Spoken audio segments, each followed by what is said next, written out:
There's not a lot that we know about the home planet of the Yautjas. I mean, we have only specks of information about their way of life, how they build their homes, what their political structure is like, if they have an economy that uses anything remotely similar to money. Having said that, what we do know about them is still quite a bit of info to work with. Yeah, and in this video, we're going to talk about everything there is to know about Yautja Prime, the predator home planet. From the topography to the climate, to its history, culture, architecture, and the very evolution of the Yautja race, even stuff like their civil wars, economy, and more. So we bring to you a video that's been created after going through extensive sources and took some hard hours to get finished. But before we begin, please consider hitting those like and subscribe buttons. Those 2 small clicks from you will help us tremendously in bringing you more of these marvelous videos. So now, let's get this show on the road with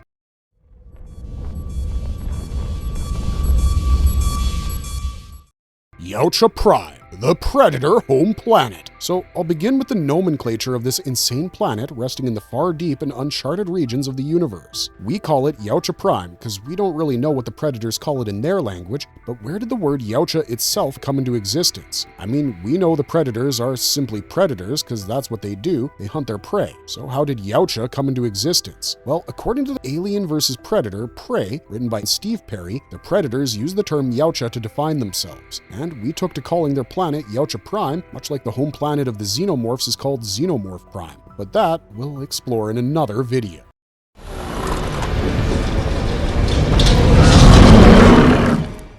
Who lives on that planet? But of course, no habitable planet ever housed just one species of beings, right? Unless of course that planet is housed by xenomorphs who would do practically anything in their capacity to bring you down and breed you, or they'd simply die trying. So who or what else lives on Yautja Prime? Firstly, there are several species and subspecies of Yautjas like the translucent Yautjas, the scout species, and more that live on the arid planet. Then there's the other types such as the bad blood predators, the elites, the enforcers, and the list goes on. In fact, we've covered this list in one of our videos. We'll leave a link down in the description. As far as the non-sapient species are concerned, one can find the predator horses, the blood pigs, the hellhounds, the Yautjas, the Vidrak, and more. You could say that these are mostly the animals of Yautja Prime.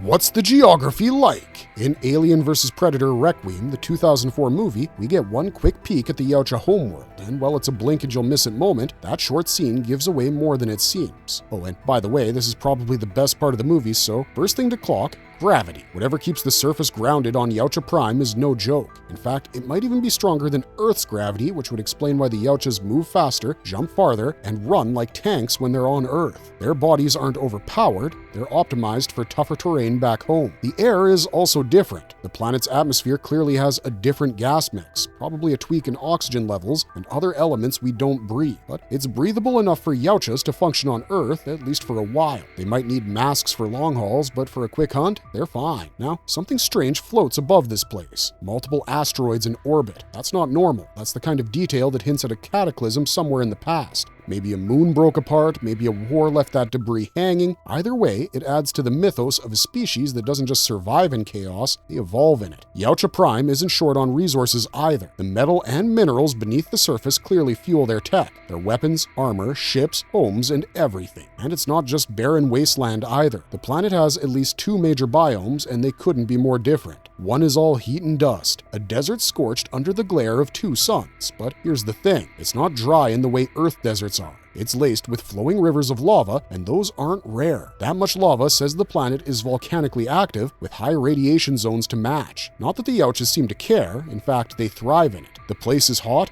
deadly, and ever-changing. Makes sense why they love thermal vision. The other biome is dense, humid, and alive. A full-blown jungle that never stops growing. It's thick with life, which tracks. Yautjas seem to be drawn to jungles whenever they come to Earth. The idea that their own planet has one locked in eternal summer makes their hunting habits feel less like preference and more like homecoming. The planet's 2 suns form a binary star system. One's significantly larger than the other, and their combined radiation isn't just lighting things up, it's reshaping the terrain. The heat slams down all day, and when night hits, everything cools rapidly. That constant cycle creates stress fractures in the rock, which means the planet builds new surfaces fast. It's geology in overdrive, thermal expansion, violent cooling, repeat. However, if you've ever watched the Predator Badlands trailer, you would have realized that the planet has at least 3 suns, which sometimes sometimes a line in the shape of a triangle, which seems to be the inspiration behind the 3-dot triangular crosshair that the predators use on their targets. The trailer also confirms that Yautja Prime has at least one ocean, which we are assuming is made of water. The protagonist of the movie, Deck, is shown at one of the beaches on this ocean. The land, on the other hand, is rough, filled with craggy mountains, deep canyons, volcanic ridges, massive stone formations cut across the landscape like scars. Some of those structures aren't natural, though. You can even see statues carved into the rock. Yautja statues, real monumental stuff. You don't build that unless you've got pride and power. And it's not just art, the place is built like an urban jungle. You can see towering buildings, even skyscrapers. There are landing pads, aircraft, and full hangars. It might look tribal, but that's the aesthetic the predators prefer, and their planet is super advanced. Their technology sits right alongside their tradition. No contradiction, just balance, and that's the reason why they're so worried about having their tech falling into the wrong hands. They prefer self-destructing their ass to allowing others to use their technology. So, while the Yautja might look primal, their world says otherwise. Yautja Prime is brutal, scorching, and alive, but it's also structured, smart, and built to last. It's a place that forges killers, philosophers, and gods of the hunt.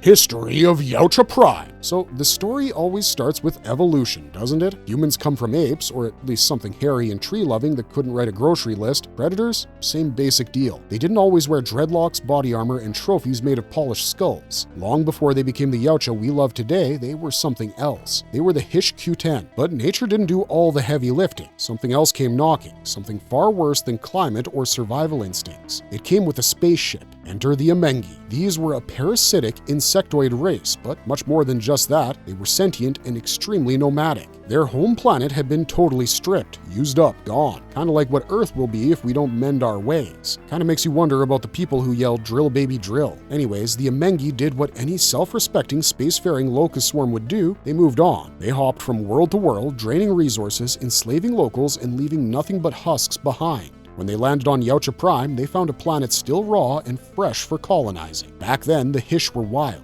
More animal than soldier. They had claws and strength, but no weapons, no strategy, and no culture. The Amengi saw them not as people, but as an opportunity. The Hish-Q10 fell fast. They were easy to crush, easy to cage, and even easier to experiment on. The Amengi ruled them for thousands of years, using them for labor, for science, and when they got hungry, for dinner. But the really weird thing was that the Amengi didn't stop at farming or butchering the Hish. They hunted them for sport. Hish hunting turned into a full-blown obsession. The Amengi upper class bet fortunes on matches, rigged fights, and live hunts. Gladiator pits overflowed. The stronger Hish-Q10 were prized, but that wasn't enough. The Amengi wanted better prey, so they tampered with the Hish's genes. They made them faster, tougher, and more dangerous. Without meaning to, the Amengi started forging their own doom. They shaped the Hish-Q10 into living weapons, turned their limbs into tools of war, toughened their bones, and sharpened their instincts. For a long time, the Hish stayed broken, that is, until one of them decided to rewrite the script. His name was Ka-Il, an albino Hish feared even among the slaves. He was smart, quiet, and impossible to kill. The Amengi didn't just fear him, they respected him, and that was their first mistake. Ka-Il rallied the others. In secret, he built alliances. He found the strongest, taught them to think like soldiers, not cattle. The Amengi, drunk on power, didn't even see it coming. Their armies had grown soft. Their leaders had grown blind.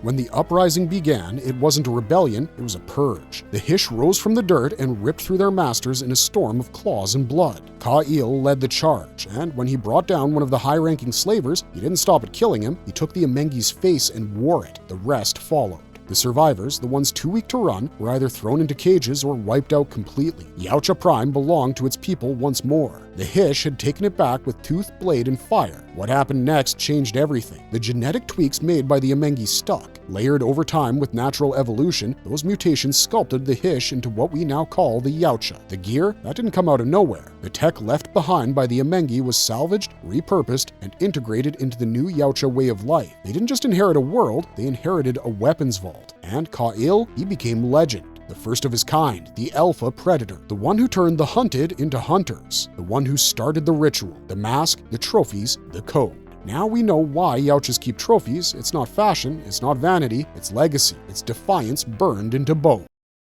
Do we have some sort of religion on Yautja Prime? And has anyone ever worshipped them? The short answer, yes, the Yautja definitely have religion, but it's not built on forgiveness or salvation. It's built on blood, thunder, and the weight of legacy. Their belief system is complex, polytheistic, and wrapped tightly around the hunt, which for them is more than just tradition, it's a sacred rite. At the center of their pantheon is the Black Warrior. He's not a god they pray to for strength, he's the one they all fear. Think of him as their version of death, an unbeatable adversary who waits for everyone, no matter how many trophies you've claimed. Even the strongest fall to him eventually. He's the full stop at the end of every Yautja's story. Then there's Paya, the warrior god, patron of combat and the hunt. He's not symbolic, he's literal. According to legend, Paya taught the first Yautja how to fight, how to track, and how to survive. Everything they know, they believe came from him. His symbol is the thunderbolt. It shows up everywhere, on their armor, their masks, and sometimes even painted in xenomorph blood. Paya is known as the conquering warrior, and through him, the Yautja trace their pride in warfare. He's more than just a cultural figure. Some call him their version of Odin, a being of wisdom, war, and fury. His thunderbolt isn't metaphorical, it's believed to be real, something he uses to strike down the dishonorable. So if they have gods, they have religion, and if they have religion, they have rules. But instead of commandments etched in stone, the Yautja follow something else entirely, their code of honor. This is the framework, the spine of their culture. No killing the unarmed, no attacking the weak, no dishonor in the hunt. If you break it, you're done. You're bad blood, and that's a title worse than death. The code is so sacred, it even defines their mating rituals. Female Yautjas aren't impressed by strength alone. If a male doesn't participate in honorable hunts, he doesn't pass on his bloodline. No victories, no offspring. That's how serious the code is. Without the hunt, their species doesn't continue. Every time a Yautja succeeds in a hunt, they mark themselves with the blood of their prey. Each clan has a symbol, a badge of identity and loyalty. Of course, not every Yautja follows the code. There are always exceptions. Some form shady alliances, others betray their own kind.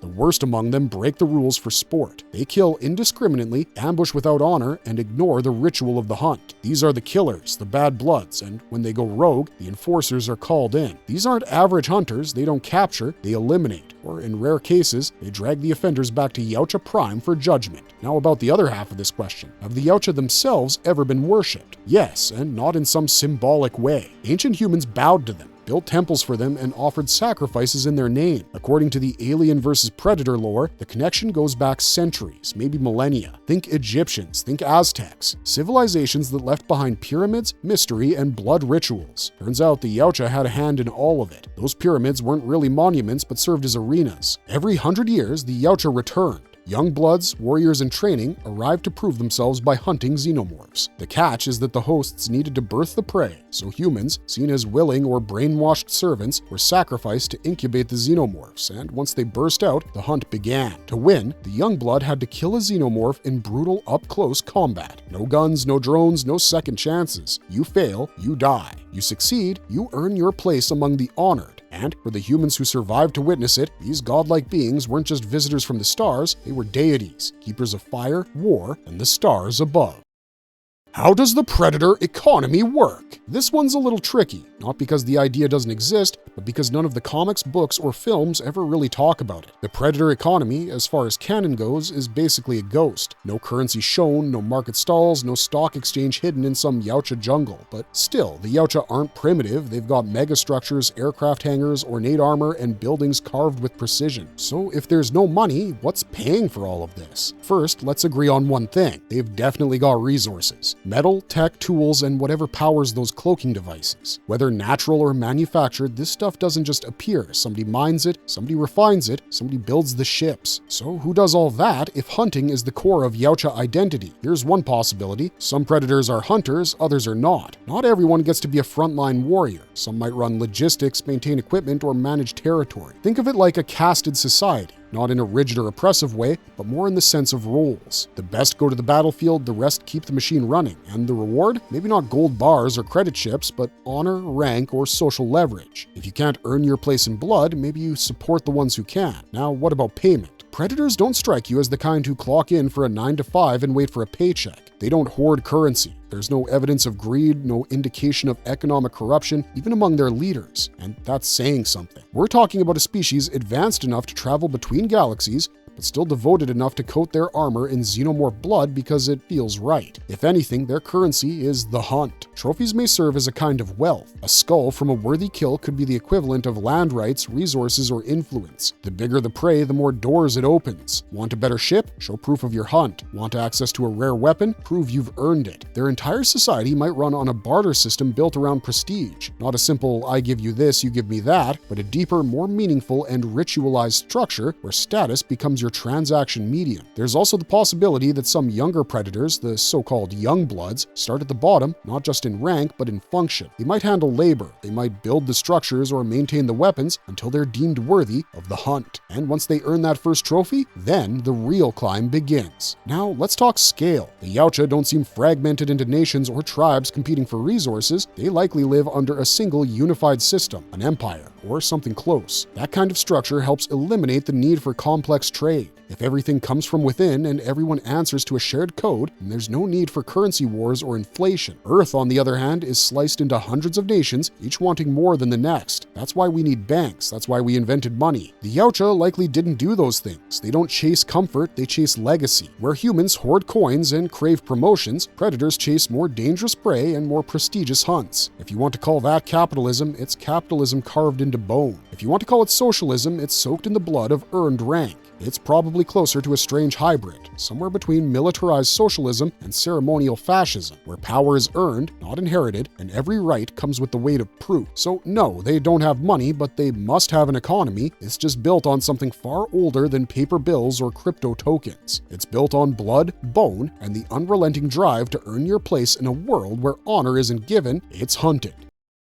Political leanings of the Yautja. Like any advanced civilization with language, rules, and a clear obsession with hierarchy, the Yautja society runs on a power structure, and it's far from random. It's not democracy, and it's definitely not a free-for-all. What they've built is closer to a tiered command system where authority flows top-down, with tradition and strength holding everything together. Let's do a real-world comparison. In the US or India, power begins with a head of state, the president in one, the prime minister in the other. That figure appoints others to handle specific responsibilities. Ministers, secretaries, department heads. These appointees hold office so long as their leader trusts them or finds them useful. From there, the political chain stretches down through bureaucracy, military ranks, local administrations, you get the idea. And while the systems differ, the bones are the same. A vertical structure, one leader at the top, authority passed down the ladder. Now apply that to Yautja Prime. We've seen hints that the predators also operate under a centralized leadership, possibly a king, not a ceremonial figurehead like the monarchs in modern Britain, but a leader with actual control. This guy doesn't wave politely from a balcony, he calls the shots. Still, even a predator king can't handle everything solo. That's where the Council of Ancients comes in. This council is made up of the oldest, wisest, and most battle-hardened predators on Yautja Prime. These aren't just elders who sit around telling stories, they act, they govern. If something doesn't demand the king's attention, they handle it. Let's say a predator goes rogue, starts killing civilians, breaks the code, or acts without honor. Gasp. He's now bad blood. So what happens next? The council sends the enforcers. These are elite hunters trained to not ask questions. They track down the dishonored, and the result is either death or capture. You break the code, you answer to them. The council doesn't stop at law enforcement either. Every predator clan gets assigned a hunting zone in space, territories that are monitored and respected. No overlap, no encroachment, it's like diplomatic hunting rights. The council handles these assignments, making sure clans don't just step on each other's rituals or operations. As for legislation, that's likely a joint affair. If there's a new rule to be created or a shift in how things run, it probably starts with the council. They build the framework, and once they've hashed it out, they take it to the king for final approval. Think of them as a legislative arm that also handles administration and discipline. But what about below them? We feel there's got to be more. A structure this complex doesn't stop at just two levels. There are likely judges, record keepers, messengers, and warriors who act as security forces or regional command. Even a hunter society needs supply chains in order. After all, someone's flying those ships, repairing damaged armor, and maintaining the infrastructure that keeps the entire species battle-ready. So yeah, Yautja don't operate like a loose band of tribal warriors. They run a planet, a militarized, honor-bound, council-supported, king-led planet. Their politics may not involve elections or parliaments, but it has structure, order, and consequences. And in that system, respect is earned through combat, loyalty is valued more than wealth, and the highest punishment is not imprisonment, it's dishonor.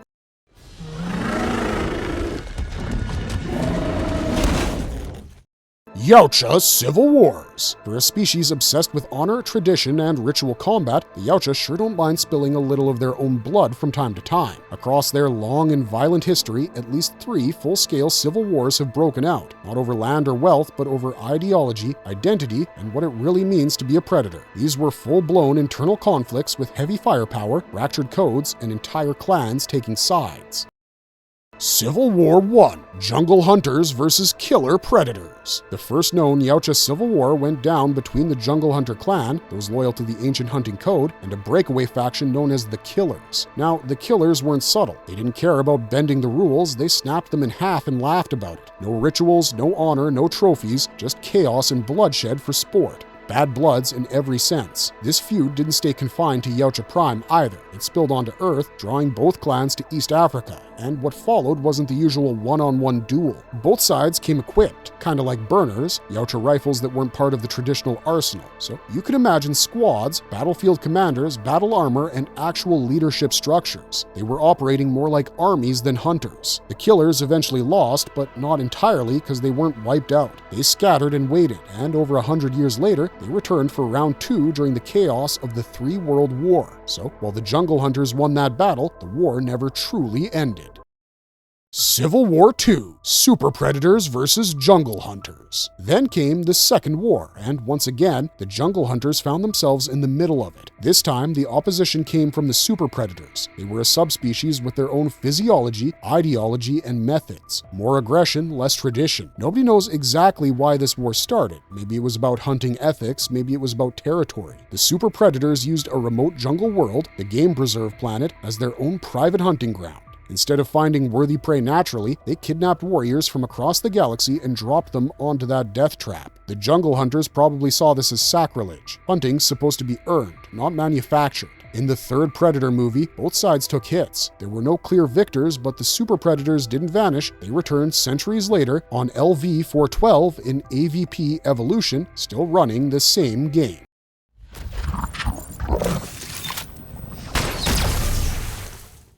Civil War III: Upgrade Predators versus Fugitive Predators. The third Civil War lit up Yautja Prime itself. This time, the battlefield was more than ideological, it was biological. On one side stood the Upgrade Predators, also called Assassins. These were heavily hybridized Yautja who started injecting themselves with DNA from other species, evolving into larger, deadlier versions of themselves. On the other side was the Fugitive clan, who stood against the idea of forced hybridization, at least in theory. The Fugitive Predator, who was supposed to oppose genetic tampering, had human DNA spliced into him, which kind of blows up the moral high ground. Still, he defected, made his way to Earth, and tried to deliver something called the Predator Killer Suit to humanity, a high-tech armor designed to help humans stand a chance against Yautja invaders. Problem was, he didn't exactly do it cleanly. Plenty of bodies dropped along the way, so while he may have helped Earth, he also contributed to the chaos. Meanwhile, the Upgrade Predators had plans of their own. With Earth's climate heating up, they saw a golden opportunity.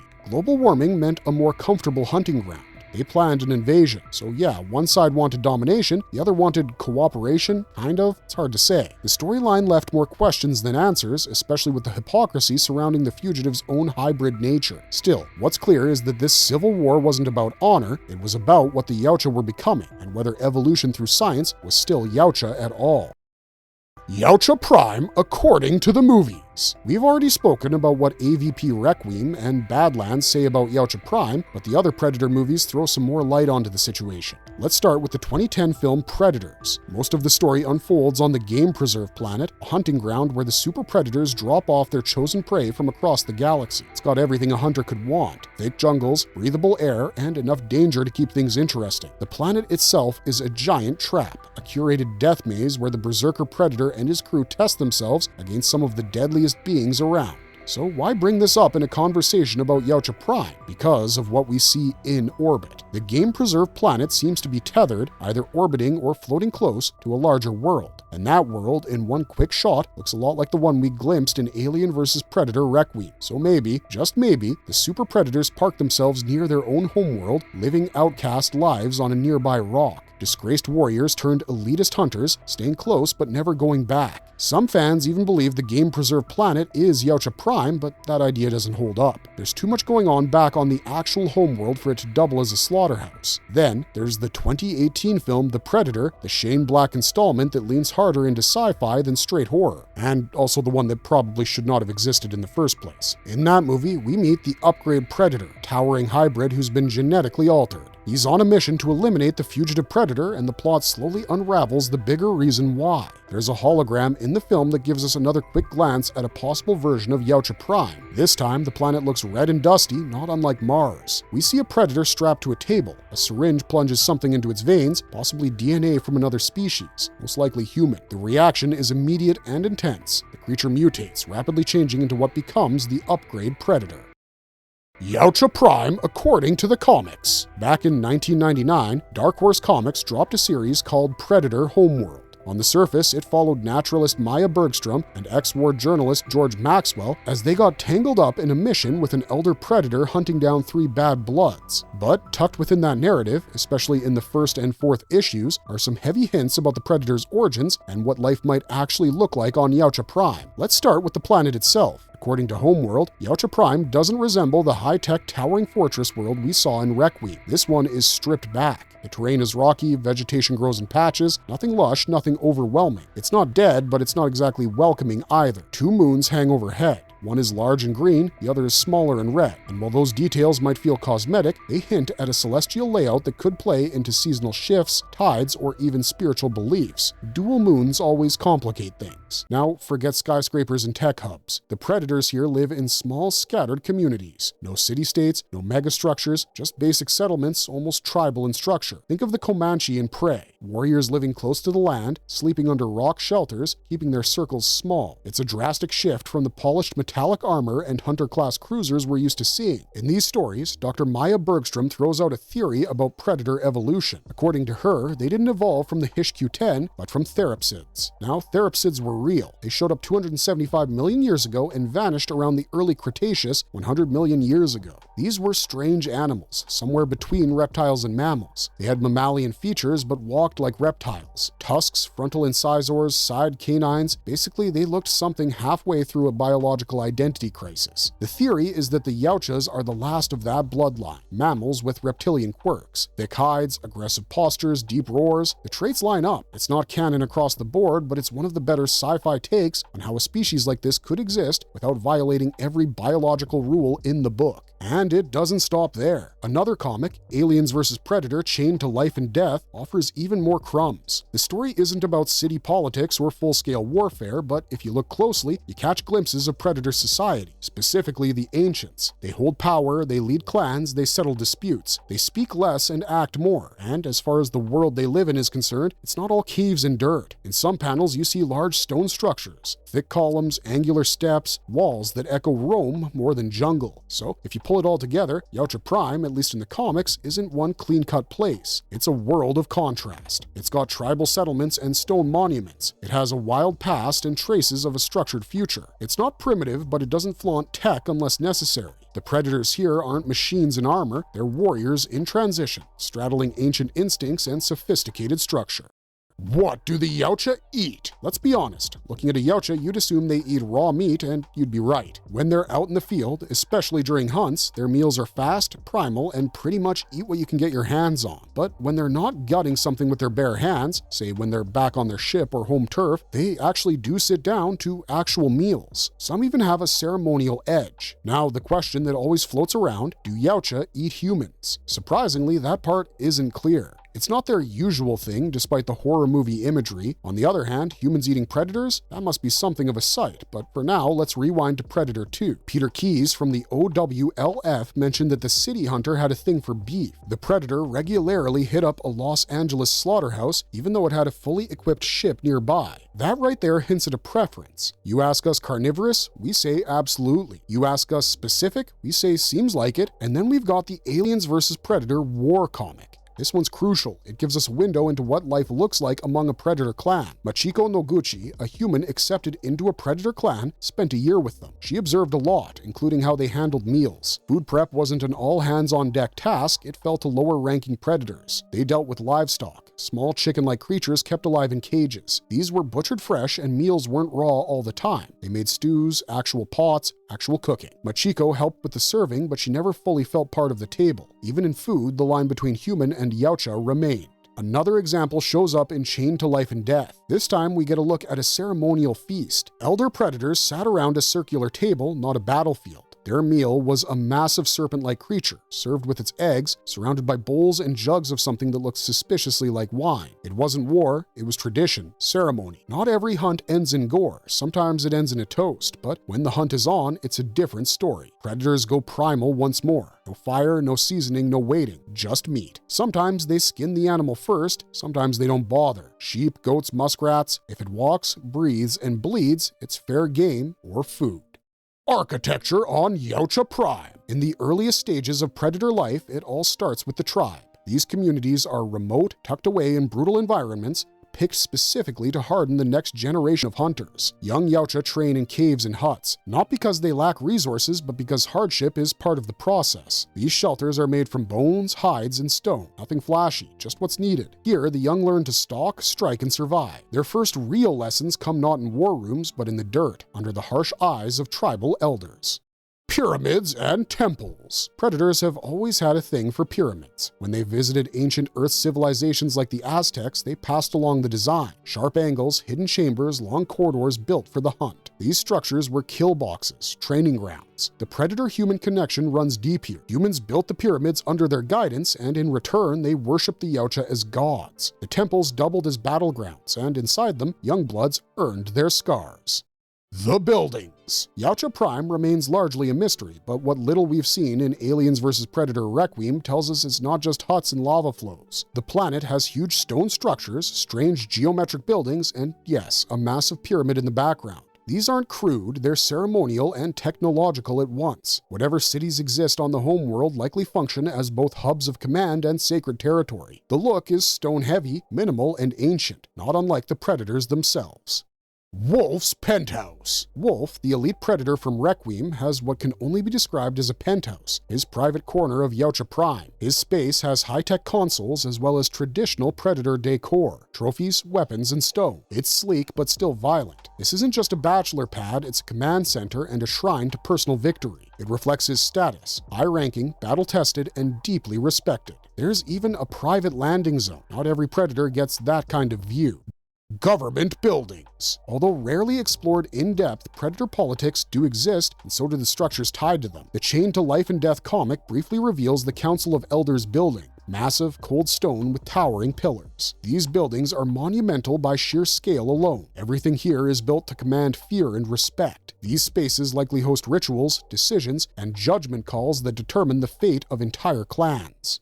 Interiors of ships. The Lost Tribes ship in Predator 2 gave fans the first real look at Predator interiors. Dark, smoky, with walls that curve like ribs and relics tucked into every corner. Felt alive. Later IPs ditched this style for cleaner, more sterile sci-fi looks, but that original aesthetic stuck with fans. The ships blend organic design with brutal tech.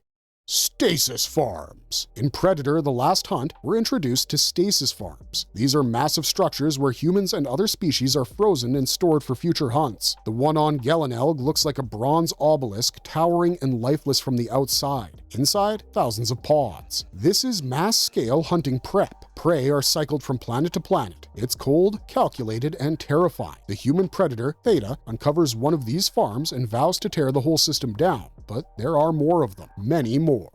Totems for torture. In Predators 2010, a captured Yautja is tied to a totem. Totems serve multiple purposes in predator culture. They're displays of dominance and reminders of failure. Sometimes they house skulls. Sometimes they hold living prisoners. Always they serve as warnings. You break the code, this is where you end up. Totems aren't artistic, they're brutal, symbolic, and permanent. The Predator King's Orbital Castle. In Predator vs. Black Panther, we get a rare look at the Predator King's floating stronghold. This castle orbits a world in the wolf system, stacked with pyramid motifs, glowing with amber lighting and armed to the teeth. It looks like a hybrid of the AVP Temple and the Lost Tribes ship, ornate but lethal. Inside, the throne room steals the spotlight. The chair is made from the bones of some ancient multi-legged beast, and the whole room is lit by a wide circular window staring out at the void. This isn't just home, it's a crown in orbit. Marvelous verdict! Unfortunately, guys, that's really everything we had on Yautja Prime. Let us know if it was informative enough or if we missed something. We'd be so happy to learn more. As always, if you enjoyed the content, don't forget to leave a like and subscribe to us if you haven't already. Otherwise, thanks for watching, stay safe out there, and have a marvelous day.